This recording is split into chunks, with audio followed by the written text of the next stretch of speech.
So, 27th of April, and we are here in the Lido Club, and I'm here together with Charlotte from Delain. Nice to meet you. Hey, nice to see you again. It's again, we have to say, because we meet each other before since 2 times, maybe, of course. Yeah, we go way back. We go way back. A long time.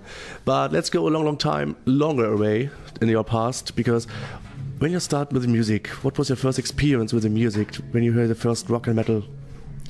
I think I got a lot of music from my parents. My father was always a very big fan of the Beatles and Pink Floyd, and my mother too, by the way, and Kate Bush, and the oldies. So I got a good upbringing in that, and my brother was the one who introduced me to louder music. Mm-hmm. And, so when I was an 8th grader, the age of 9, 10, like my favorite musicians were the Spice Girls and Metallica. So what a great mix. It's a great, but I always considered, I don't really think in divisions, so I thought it was really natural. Yeah. I kind of went along, and I always liked the music with heavy emotions and stuff, and you can get that both in pop or rock or classical or metal. So, yeah. Maybe you we'll give a reunion from the Spice Girls, and they play together with Metallica some songs and mix it up. Why not? I would like to hear Metallica play some Spice Girls songs. I think that could be interesting. Yeah, but whatever. But I was always singing, and we even had a rule at home, like I couldn't sing at the dinner table, because if I didn't have rules of when I could not sing, I would sing all day, So, yeah. So you start to sing really early. Yeah, but it wasn't until I was like maybe 14 or 13 or something that I asked if I could trade my clarinet lessons for singing lessons. Oh, okay. Because I did clarinet, and I was playing in big bands and in symphonic orchestras and with the clarinet, but I found out that I really, really liked singing. So then I put the clarinet aside. I still kept on playing it in the orchestra and in the band, but I took singing lessons, and from there it actually went really quickly. Yeah, okay. What was your first band experience after the classical orchestras? Well, my first own band when I was 14, it was with a couple of friends from school, and it was called the Mirage, but we didn't know that you said it like that, so we always called it the Mirage. We didn't even know how to pronounce our own band name. But we had big fun, and we covered a lot of songs. We also wrote our first own songs, and I started writing songs with a classmate, and but the real signed band, signed to a label and stuff, was To Elysium.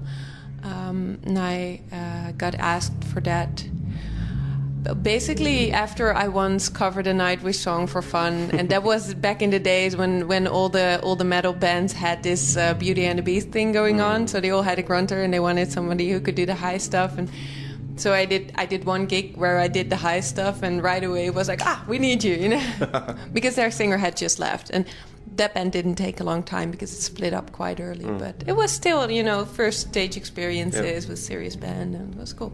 What was your first concert? Do you remember where it was and when? And what was it for feeling to be on stage and play the songs for the fans?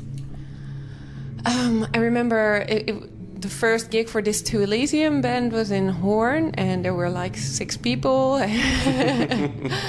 But still I was nervous like hell, and it was really special, The fact that I still remember it, even though it wasn't like top notch. Okay. But it was cool. It was cool. Mm-hmm. Yeah.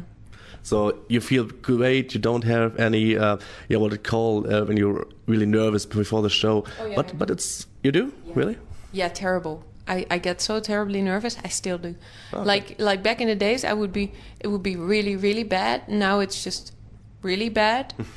But I've been talking about it a lot, and I guess that it's just wanting to perform well, and I think if you don't have, it's better than being bored on stage and getting routine. So I get stage fright, but I think it's not entirely negative that I do get it. It's positive, as you said, that it's for to don't make mistakes because you're nervous and you want to make the best show for all the fans. I think you play for 5 people or the same show like for 5,000 people, right? That is actually true. Like, a lot of people don't believe me when I say it, but it is true. Like, if you're playing for like a little venue or if you're playing for a big festival, it doesn't matter. In the end, you just want your instrument to sound right, and the thing you worry about is like if you have a little cough or if that kind of stuff, and that doesn't change with how many people are there. So of course. How long do you practice your voice every day? I spend a lot of time just singing, and I didn't really used to practice, but now for the first time I took I haven't been taking lessons for a very long time, but I just picked it up again, and I try now to do my warm-up sessions. So your teacher don't have to watch it? No, I like to sing. I like to sing for fun, and I don't do like letters and stuff, letters and scales, because it bores me. But I know it's good to have some routine. But after all the years, you have to practicing in lessons?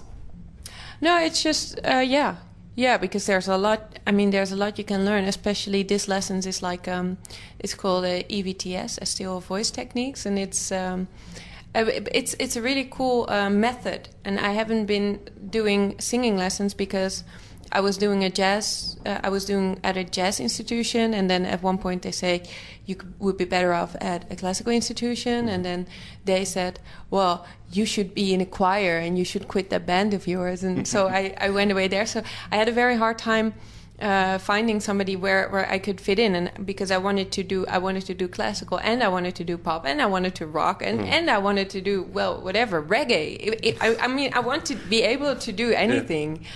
And this teacher I have now, she's so open to anything, and she says, so what do you want to do? And then we'll see. So I basically go there to learn how to do things, because I just told you, when I get on stage, I get nervous and excited, and then my breathing goes up to here. So I try to train to sing like as relaxed as possible, so I can get so it's not really that, she's like, you're not on key, or you should sing more beautiful. It's more like, okay, so how do you use your muscles to get like a big performance, but not stress your vocal cords? Just make sure that the voice stays healthy and stuff. Because, if you lose your voice on tour, you're fucked. As a singer, there's a little bit problem here. Yeah, exactly. So, it's a health thing, mainly, What for tips would you give the people outside when they want to sing like you? How to practice it? Don't try to sing like me. I don't know why you would want to do that. Maybe some people like to do the same singing like you. But what would you say, how can they keep the safety of their voice? It should... How do you keep the safety of your voice? When it hurts, stop singing. Because if it hurts, you should know whether some hurt is okay. Some hurt is just like when you work out, and then the next day you feel hurt. Muscles, yeah. So sometimes I have a hurt in my neck, but I will know, so this is not my vocal cords. This is just the fact that I've been working really hard. But if you don't know how to distinguish one pain from another, and you just keep continuing singing because you think, oh, it's just muscles, then you can hurt yourself. So if they haven't had any technical lessons and something hurts, then I would say stop. And for the rest, whatever doesn't hurt you, go ahead. As I said, you hate the theory. You like more the practice, or not? Well, I hate doing scales and letters, but like the theory, like this lesson is really this Esteel voice technique. It's really focused on like how the muscles in your voice work. So I would have a day of vocal training, and I would be doing like biology like half of the day, and seeing how exactly this works, and you would sing, and then you would see which frequencies go if you sing how. So actually this is very analytic and very technical, and I like this. I just don't like doing scales and ladders. Then my question will be normally next one is how do you remember all the songs you written, and to keep it in your mind and don't look on papers on a stage or something like that? Well, I was going to say I never forget lyrics, but if you say that, then you know I will forget my lyrics tonight. I don't forget lyrics easily. I just remember. I don't know how. I just do. I guess that's good for a singer, but I don't have tricks. Sometimes what I do have is like if we're in a different country and I want to say some words in that same language. Then I write it on my hand, and I just make sure, like the song before, if I want to say it, I'll go like la la la la la, and it will look really dramatic, and at the same time I'm reading hallo. No. How many words in German you can? Quite a few, but yeah, mein Deutsch ist nicht so gut, und ich versuche es, aber es ist nicht so gut.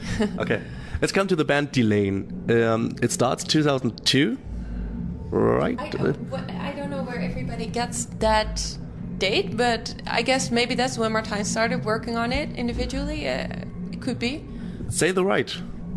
Well, I don't know. Like, we released Lucidity in 2006. We got signed in 2005, and I know maybe it's the year when Amenity got released, or.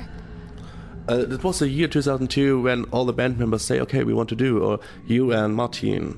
No, I didn't even know Martijn in 2002. Okay. Martijn is pronouncing. Okay, cool. Yeah. So I guess it's it could be the year that Martijn started with the demos. It could be, but it's just funny because someone congratulated me on 10 years of Delain, and I was like 10 years. But it could be. But yeah, it's been a long time. Yeah. Oh, okay. So the name Delain. What is the meaning of that name, and what does the name means to the music of the band? Well, to be honest, it's just a cool name. Martijn came up with the name back in maybe 2002, and it's from a book of The Eyes of the Dragon from Stephen King, and it's the name of a city, of Noah Kingdom in that book. Okay. So, but I know from Martijn that he said, some people pick the name because it has like a particular meaning, but he just really liked the sound of the name. He just really liked the name Delain, so that's why. And that's also the meaning for the music, or does the name doesn't have anything to do with the music? No, I think it doesn't have so much to do with each other. It's just that. It's the same like picking a name for your child. Some people pick it because it's the name of their grandfather or whatever, but some people just pick it because they think it's a beautiful name. And I think for Delain it was the same. And I mean, it's short and it's catchy and it's not the oblivious state of So I think that's good. Okay. How would you describe the show of Delain? I mean, you're being on tour, you play so many shows, you got so many fans outside, but you have some fans, they didn't see you anytime, so they want to see you. How would you describe the show of Delain? I think we're really energetic on stage, and what we're most after is just building a party. And it's just high energy. I guess high energy. And we put a lot of effort in getting our stage design cool, so it's also visually attractive. And Who creates the outfits of the stage? The outfits? Well, this time, I didn't create them, but normally I'm kind of behind the styling, But this time for the first time, we had some stuff made for us. Okay. By her name is Rosa, Rosie's Art, and she usually makes these steampunk outfits. So she made. We asked her, and she made some drawings, and she made some really awesome stage outfits for us tonight. So you will still see that. I'm looking forward to the show, of course.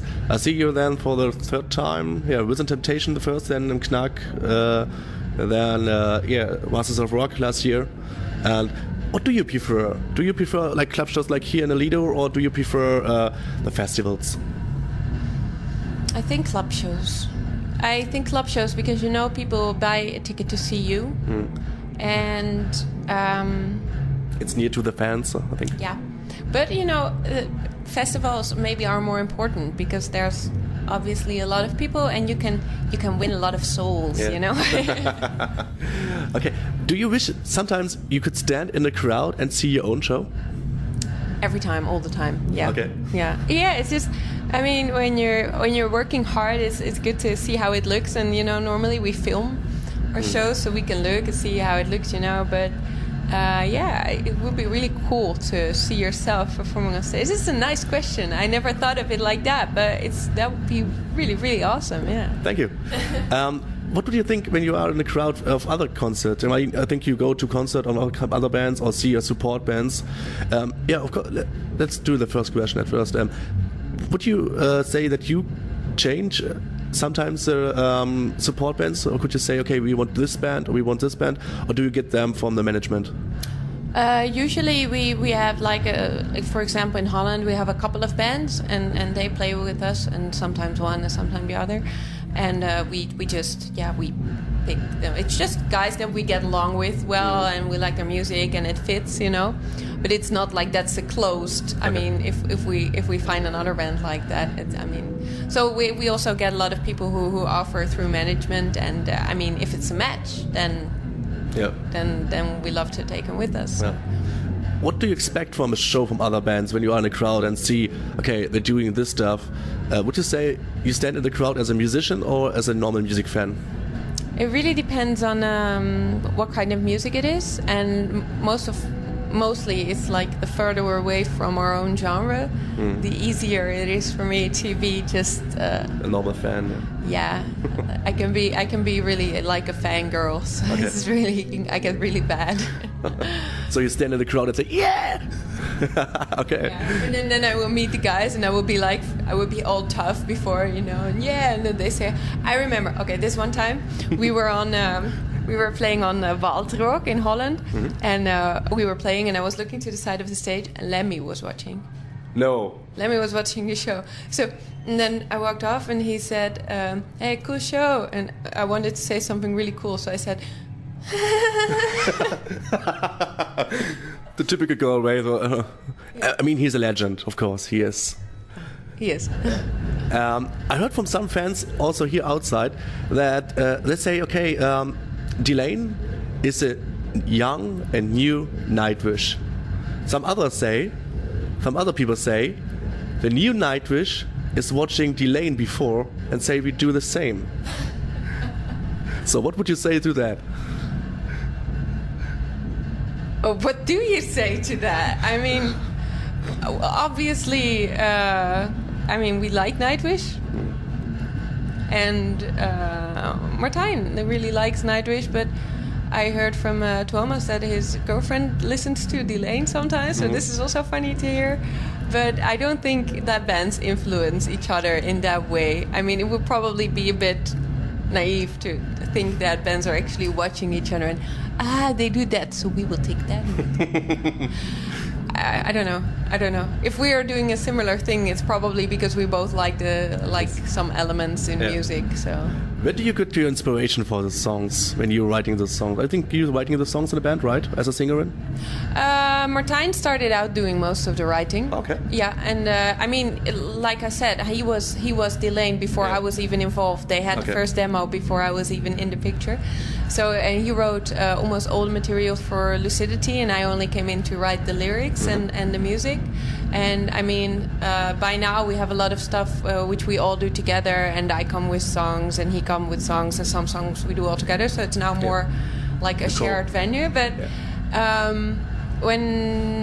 so that being said, inspiration comes from it can come from whatever. I must admit that it's usually the things around me or the things that I've seen happening, either happen to me or I see around me, because there's a lot of people who are really great at writing fiction or fantasy, but I guess I have to experience things before I can really put them to words. Okay. Yeah. So what comes first in the band, the melody or the text? It really depends. you know, when Martijn writes, he usually writes just a song and then an instrumental song, and then I will look at, sometimes there's already melody lines, or I will look at melody lines and lyrics.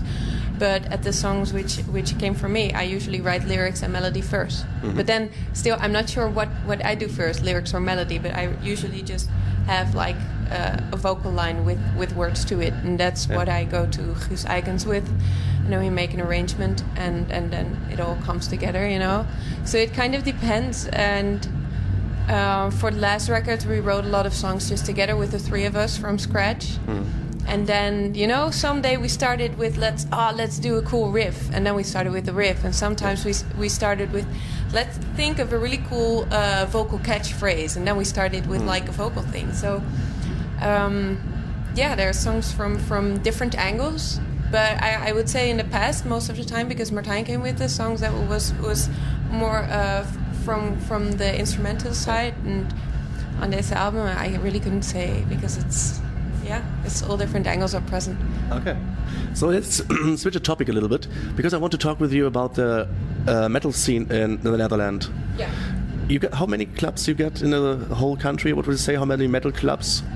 Metal clubs, especially metal clubs. Oh, I have no idea. But I mean, there are quite some. You know, you can find a metal club in most larger towns. So. Which do you prefer? Which metal club? I mean, yeah, it's a really small club, but it's the one where I did all my practicing. It's in Zwolle. It's next to Hedon Zwolle, and it's just a very nice place, and it has rehearsal spaces, and so it's really nice. Okay. And how many metal bands got in the Netherlands? I mean, some newcomer bands or unknown bands, which the German people don't know, maybe. I have no idea. How many metal bands in Holland? Do you know some names? You know one? Yeah, Rick, how many metal bands do we have in Holland? Thousands, yeah, lots of them. But I wouldn't know a number. I mean, I think one. Or some names. So? Some names from some bands. Well, you have this band called Engorged, and it's a really awesome band, and it's I would say it's the best band around. Actually, I would say it's my big example. Okay. Yeah. So, do you or a kiss from the tour manager? Okay. I know this is this band. Yeah. Typical. What would you say how to start the band in the music business today, and what would you say how develop the music business like 20 years ago? Yeah, I would say 20 years ago it would probably be sending out demos and business plans to record companies. Tapes. But if I were to start from scratch today, I would probably do everything myself. So no manager, no label, everything. I would start by doing everything yourself, and then if your act gets bigger and you need it, you know, and you I mean it gets over your head, then look for the right ways to. But yeah, I mean, music industry is so bad that these days that I mean the record company have a very hard time as well, and the only way for them to get the money is to really squeeze everything out of the musicians. So yeah, nobody wins, you know. Yeah. But you do the music not for money, so you do it from your heart, right? Yeah, of course you do it. No, you do it. Yeah, you do it from your heart. It's a passion. Yeah, but how do you record an album without money? Yeah, of course. How do you go on tour without money? Yeah, that's How do you hire a tour manager without money? Yeah. How do you? I mean, you need it. Yeah. You need it, and like the music itself, it comes from the heart and comes from your emotion and comes from you know everything within.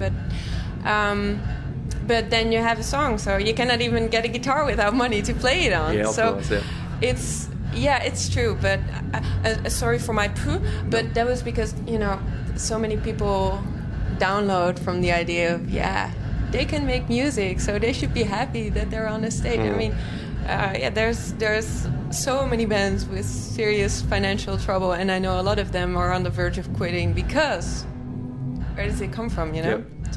So that's a problem. That's a good thing that bands come on tour, but you got the problem here, especially in Berlin. You can watch so many bands on one evening. Yeah. So when come 3 great bands on one day, you have to switch the concert, or you have to be on one, or you have to, you have to cut yourself. Yeah. Cut yourself in half. Yeah, or into 3 people sometimes. Yeah, it's really great here in Berlin. You got the choice, but you got some countries or cities. There's nothing. Yeah. So you try. I see on your tour plan you try to visit also some small cities, which is not so named. And I mean, often it's really nice because when you come to Berlin, you have the competition of a lot of other bands playing the same evening, especially on a Friday like today. Yeah. And yeah, but it's really cool. When you go, I think maybe it's in South America. They have. I think they really appreciate European metal bands or rock bands. And if you come to South America, I mean, it's so special for them that bands like that visit, that they go completely insane and they're all there. So this is nice of playing over there because for them it's really exotic. Of course it is, because there's not so often a concert like here. Yeah. When you're on tour, which city you like most, or which do you prefer to travel, which country? What would you say? You don't have to say Germany because of the interview. No, German people are a lot like Dutch people, and that's why we really understand each other. But it is like German people, they can sometimes stand in the crowd like this all the time. And then they will come at you after a gig and say, "It was the best time of my life. Thank you so much. It was the best gig ever." And they were there also standing like this.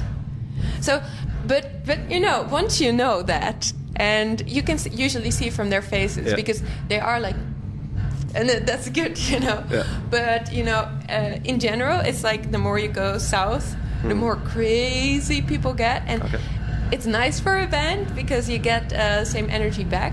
But I must say, like yesterday we're in Hamburg and people were really going crazy, so I hope tonight as well. But you just know that like the Dutch and the German have a tendency of being kind of down to earth, and that's all cool, that's all cool. But yeah, that's a good last words for you, and I would thank you for this interview. And if you have some words for the fans outside, the micro is yours. Thank you too, first of all, and to the fans watching. I really hope you enjoy our upcoming album, We Are the Others, and we hope to see you on the road one day on tour. Charlotte, really, really thank you. Thank you too.